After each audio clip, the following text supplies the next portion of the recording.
ఓం గంగణపతే నమ ఐం సరస్వత్యే నమ క్రీం క్రీం మహాకాళికాయ నమో నమ ద్రాం దత్తాత్రేయాయ నమ శ్రీరామ జయ రామ జయ జయ రామ రామాయ నమో నమ క్లీం కృష్ణాయ గోవిందాయ గోపీజనవల్లభాయ పరాయ పరపురుషాయ పరమాత్మనే శ్రీకృష్ణ పరబ్రహ్మణే పరజ్యోతిషే నమో నమ ఓం నమ శివాయ శివాయ గురువే నమో నమ జయ గురు దత్తాత్రేయాయ నమ ఓం నమో భగవతే మేధా దక్షిణామూర్తే మహ్యం మేధాం ప్రజ్ఞాం ప్రయచ్చ స్వాహ. యూట్యూబ్ ప్రేక్షకులందరికీ కూడా నమస్కారం అండి. జయ గురు దత్తాత్రేయాయ నమః.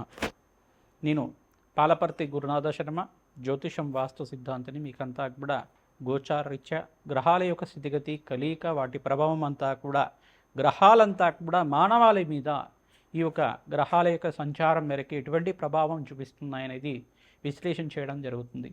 ప్రధానంగా నవగ్రహాలు అనేవి ప్రధానంగా చూసుకుంటే ఖగోళ శాస్త్రంలో అత్యంత ప్రాముఖ్యత అనేది చెందుతుంది.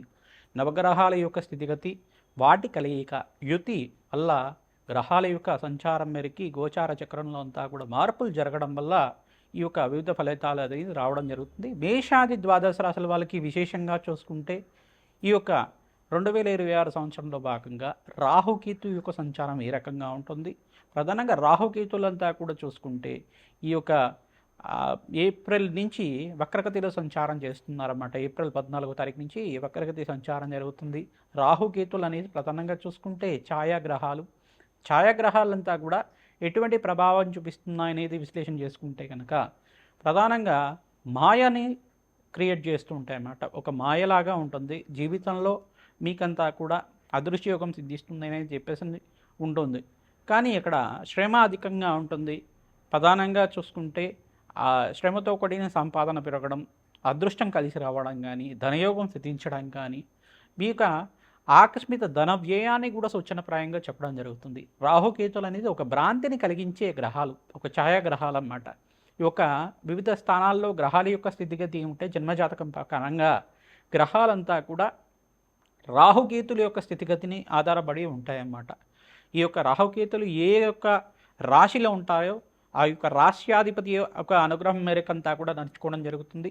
ప్రధానంగా మేషరాశిలో రాహు ఉంటే కనుక ఈ యొక్క అంగారకుడు ఏ రకంగా ప్రవర్తిస్తారో రాహు కూడా అదే రకంగా ఫలితాలు ఇవ్వడం జరుగుతుంది. ప్రధానంగా రాహుకేతువులు అనేది ఆకస్మిక ధనలాభాన్ని, విదేశీయానాన్ని, మరియు ఇక్కడ చూసుకుంటే సముద్ర ప్రాంతంలో అంతా కూడా ఈ యొక్క స్థిర నివాసం ఉండే విధంగా ఇచ్చే గ్రహాలుగా, అంటే తీర ప్రాంతాల్లో ప్రధానంగా సముద్ర తీర ప్రాంతాల్లో అంతా కూడా నివాసం ఇచ్చే విధంగా, ఎడారి ప్రాంతంలో అంటే చూసుకుంటే మనకి దూర ప్రాంతంలో అంతా కూడా మిడిల్ ఈస్ట్ కంట్రీస్లో కానీ, ఈజిప్ట్ కంట్రీస్లో కానీ, ఇటువంటి ఎడారి ప్రాంతంలో అంతా కూడా స్థిర నివాసం ఏర్పరచుకొని ఇటువంటి మిడిల్ ఈస్ట్ కంట్రీస్లో కానీ ఈ యొక్క ఆధారపడి జీవన విధానం చేసుకునే వాళ్ళకంతా కూడా రాహుకేతులు కారణమవుతారు. ప్రధానంగా చూసుకుంటే విదేశాల్లో స్థిరత్వం కావాలన్నా రాహుకేతుల అనుగ్రహం కావాలి. దాంతో పాటుగా దశమాధిపతి, ద్వితీయాధిపతి, పంచమాధిపతి, నవమాధిపతి, ఏకాదశ స్థానంలో శుభగ్రహాలు ఉండాలి. ఇటువంటి ఫలితాలంతా కూడా రాహుకేతు ఫలితాలంతా కూడా ఆకస్మిక ధనలాభం ఏ రకంగా ఇవ్వబోతున్నాయి. అంతేకాకుండా ఈ యొక్క ఆకస్మిక ధనలాభమే కాకుండా రాహుకేతులు కూడా ఈ యొక్క విపరీత రాజ్యయోగాలు ఇచ్చే గ్రహంగా మారబోతున్నాయి. ప్రధానంగా ఇక్కడ చూసుకుంటే రాహుకేతులంతా కూడా రాజయోగ కారణం, మరియు ఇక్కడ భ్రాంతిని కలిగించే గ్రహంగా చెప్పడం జరుగుతుంది, భ్రమణ కలిగించే గ్రహంగా చెప్పడం జరుగుతుంది, రాజయోగం ఇచ్చే గ్రహంగా చెప్పడం జరుగుతుంది. మనకి మానవాళికంతా కూడా పూర్వజన్మలో చేసుకున్న కర్మ ఫలితాన్ని అనుభవించే విధంగా చేసే గ్రహంగా చెప్పడం జరుగుతుంది. ఈ యొక్క వివిధ గ్రహాల యొక్క స్థితిగతి ప్రభావం అంతా కూడా రాహుకేతుల యొక్క సంచారం మేరకు ఎటువంటి ప్రభావం చూపిస్తున్నాయి మేషాది ద్వాదశ రాశుల వాళ్ళకి ఈ యొక్క కంటెంట్లో అంతా కూడా విశ్లేషణ చేయడం జరుగుతుంది. ప్రతినిత్యం కూడా మీరు అమ్మవారి ఆరాధన, దేవి ఖడ్గమాల స్తోత్రాన్ని ప్రతినిత్యం కూడా ప్రయత్నం చేసుకోవడం వల్ల శుక్రవారం రోజున ఈ యొక్క రాహుకాలంలో అంతా కూడా నిమ్మకాయ దీపాన్ని అంతా కూడా వెలిగించి అక్కడ ఖడ్గమాల స్తోత్రాన్ని పఠనం చేసుకోవడం వల్ల రాహుకాల దోషాలంతా కూడా నివారణ జరుగుతుంది. ప్రధానంగా జన్మజాతకంలో గనక కాలసర్ప దోషం కానీ ఉంటే గనక ఈ యొక్క రాహుకేతుల యొక్క స్తంభంలో అన్ని గ్రహాలు ఉంటే కనుక దాన్ని కాలసర్ప దోషం అని చెప్పేసి అంటారు. ప్రధానంగా ఈ యొక్క కులింగ కాలసర్ప దోషము, తర్వాత కాళింది కాలసర్ప దోషము, పద్మకాల సర్ప దోషము చాలా విశేషమైంది అని చెప్పేసి చెప్పడం జరుగుతుంది. నక్షత్ర బలిలో భాగంగా మూలా నక్షత్రము, మరియు ఇక్కడ ఆశ్లేష నక్షత్రము, మరియు ఇక్కడ చూసుకుంటే మక్కా నక్షత్రానికంతా కూడా శాంతి బలిలంతా కూడా ఇవ్వడం వల్ల నవనాగ శాంతి కార్యక్రమాలు ఆచరించడం, సర్ప సంస్కారం చేసుకోవడం వల్ల నాగేంద్ర స్వామి ప్రతిష్టను ఆచరించడం, ప్రతినిత్యం కూడా మంగళవారం పూట, ఆదివారం పూట, గురువారం రోజున నాగేంద్ర స్వామి జోడినాగులు ఉన్న ప్రాంతం దగ్గర అంతా కూడా, సర్పాలు ఉన్న దగ్గర అంతా కూడా పూజన ఆచరించి పసుపు కుంకుమ గంధంతో అభిషేకం చేసుకొని చిమ్మిలిని నివేదన చేయడం వల్ల రాహుకేతు దోషాలంతా కూడా నివారణ జరుగుతుంది. సంతాన కారకుడు అవుతారు. రాహుకేతులంతా కూడా సర్పదోషం నివారణకు కారణమవుతుంది.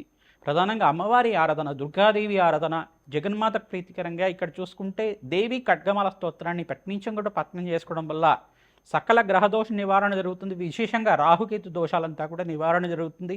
మీ జాతకంలో కనుక రాహుకేతు మధ్యలో అంతా కూడా నవగ్రహాల స్థితిగతి స్తంభంలో ఉంటాయి కనుక దాన్ని కాలసర్పదోషం అంటారు.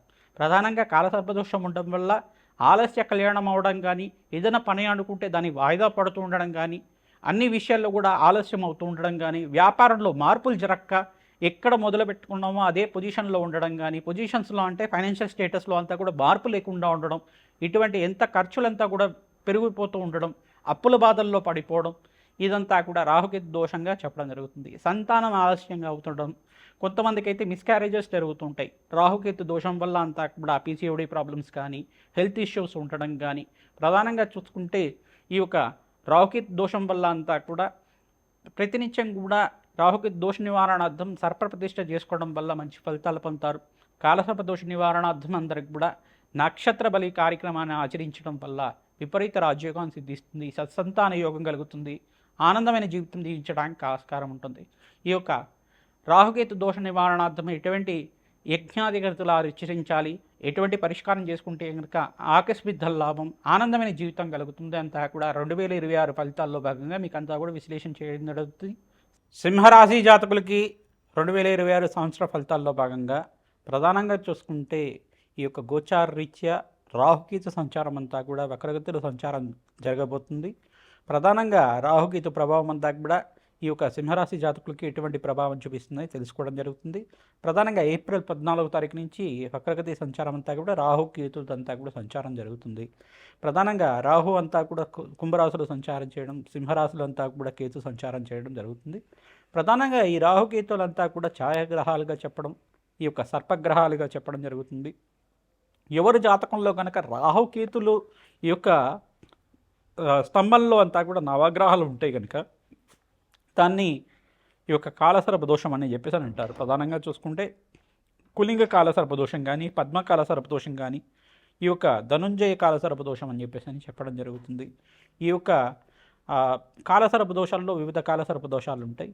ఆ దోష నివారణ అంతా కూడా నాగేంద్ర స్వామి ప్రతిష్ఠ చేసుకోవడం వల్ల అష్టైశ్వర ప్రాప్తి కలుగుతుంది, ధనధాన్యాది సమృద్ధి కలుగుతుంది, వంశాభివృద్ధి కలుగుతుంది, పుత్ర పౌత్రాది సమృద్ధి కలుగుతుంది. ప్రధానంగా చూసుకుంటే రాహుకేతులంతా కూడా ఛాయాగ్రహాలుగా, మాయా చూపించే గ్రహాలుగా చెప్పడం జరుగుతుంది. ఆకస్మిక ధనలాభాన్ని ఇచ్చే గ్రహంగా చెప్పడం జరుగుతుంది.